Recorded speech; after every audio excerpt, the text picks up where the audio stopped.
Hi friends, మా ఊరికి Visalandhra public house book stall అయితే వచ్చింది ఫ్రెండ్స్. లారీలో సాయంకాలం దాకా ఉంటుంది ఫ్రెండ్స్. మీరు కూడా వచ్చి కనుక్కోండి, అన్నీ ఉంటాయి ఫ్రెండ్స్. డ్రాయింగ్ బుక్, భగవద్గీత అన్నీ ఫ్రెండ్స్.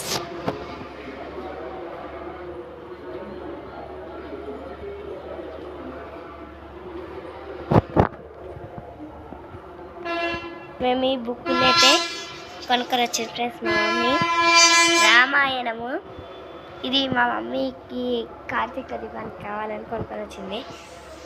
ఇవి రెండు. ఈ వీడియో మీకు నచ్చినట్లయితే లైక్ చేయండి, షేర్ చేయండి, సబ్స్క్రైబ్ చేయండి, కామెంట్ చేస్తాను మర్చిపోకండి. Thank you for watching.